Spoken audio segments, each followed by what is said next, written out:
তেনেহলে আপোনালোকে এই আঁচনি লাভ কৰিব আৰু এই আঁচনি লাভ কৰি আপোনালোকে নিজৰ এটা ঘৰ। নমস্কাৰ, সকলোকে শুভজিকাতা চেনেললৈ স্বাগতম জনাইছো আৰু খুবেই গুৰুত্বপূৰ্ণ ভিডিঅ' এটা আপোনালোকৰ বাবে লৈ আহিছো।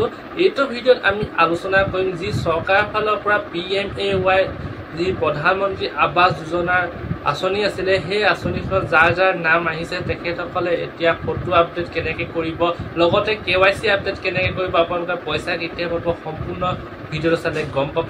গোটেই ভিডিঅ'টো সম্পূৰ্ণকৈ চাওক স্কিপ নকৰাকৈ, আৰু প্ৰথমবাৰৰ বাবে যিসকলে আছে চেনেলটো ছাবস্ক্ৰাইব কৰিব আৰু কাষৰ বেল আইকনটো প্ৰেছ কৰিব এনেকুৱা আপডেট পাই থাকিবলৈ। তেতিয়াহ'লে আহক এনেকুৱা ভিডিঅ' আৰম্ভ কৰিছোঁ। প্ৰথমতে ক'ব বিচাৰিছোঁ যিটো PMAY প্ৰধানমন্ত্ৰী আৱাস যোজনা বুলি কোৱা হৈছে, সেই আঁচনিত আপোনালোকৰ অসমত আবেদন হৈছিলে এপ্ৰিল মে জুন মাহলৈকে আপোনালোকৰ আবেদন চলি আছিলে। আৰু যিসকলে তেতিয়া আবেদন কৰিছিলে এতিয়া তেখেতসকলৰ কাৰণে এখন লিষ্ট আহিছে। সেই লিষ্টখনত যদি আপোনালোকৰ নাম আছে তেনেহ'লে আপোনালোকে এই আঁচনি লাভ কৰিব আৰু এই আঁচনি লাভ কৰি আপোনালোকে নিজৰ এটা ঘৰ সাজি শুব পাৰিব ধুনীয়াকৈ, যিহেতু চৰকাৰৰ ফালৰ পৰা এক সাহায্য আপোনালোকক প্ৰদান কৰা হ'ব। যিহেতু এই আঁচনিৰ অধীনত আপোনালোকে দৰিদ্ৰ সীমাৰেখাৰ তলৰ লোকসকলে বা যিসকলে আৰ্থিকভাৱে অলপ তলৰ হয় তেখেতসকলে এই আঁচনি লাভ কৰে আৰু এটি ঘৰ সাজিবলৈ তেখেতসকলক চৰকাৰে সহায় কৰে। আৰু এই আঁচনিত প্ৰায় 1 পৰা 1.5 লাখ টকাৰ ভিতৰত আপোনালোকৰ চৰকাৰী সাহায্য লাভ কৰিব।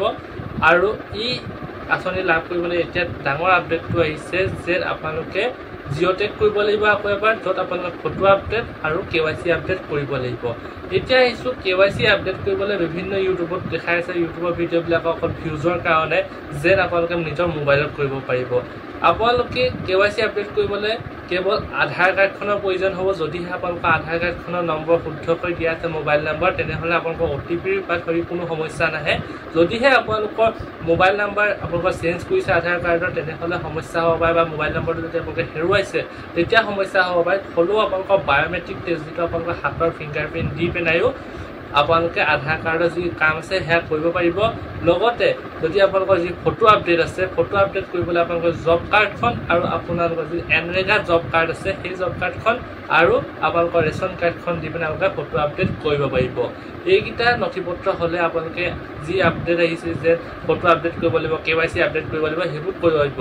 কিন্তু খুবেই ইম্পৰ্টেণ্ট কথাটো হৈছে যে আপোনালোকে ফটো আপডেট বা যে যিটো KYC আপডেট আহিছে সেইকেইটা কৰিবলৈ কোনো ধৰণৰ মোবাইলত ভিডিঅ' চাই নকৰিব। আপোনালোকে জীৱিকা সখী বাইদেউ নহ'লে পঞ্চায়তলৈ গৈ পেলাই শুদ্ধকৈ কথাটো জানি লওক, বুজি লওক, তাৰপিছতহে আপোনালোকে ইয়াত আপডেট কৰিব।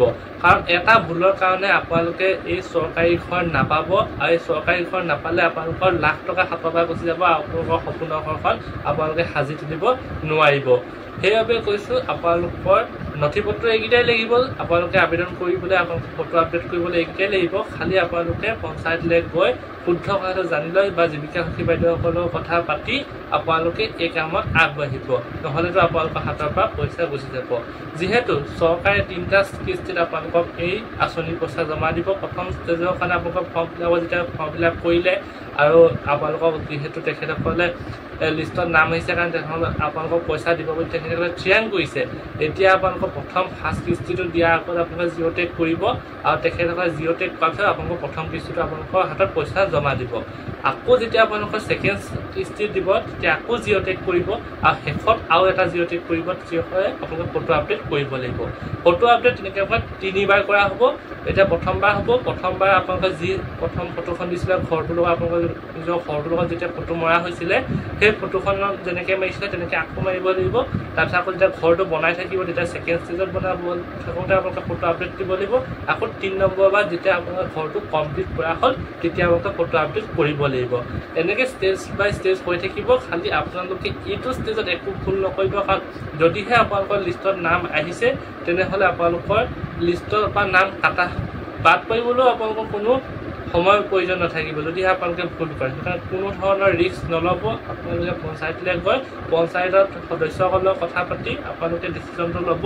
যিহেতু 1 পৰা 1.5 লাখ টকাৰ ভিতৰত আপোনালোকে লাভ কৰিব প্ৰথমতেই, সেইটো কাৰণে আপোনালোকে কোনো ৰিস্ক নল'ব। কিবা যদি জানিবলগীয়া থাকে আৰু কমেণ্ট কৰিব। মই ভিডিঅ'টো ইমান দীঘলীয়া নকৰোঁ, কাৰণ একেটা কথাকে মই যদি কৈ থাকোঁ আপোনালোকৰ দিগদাৰী হ'ব। মেইন কথাটো আছিলে ইমানটোৱেই।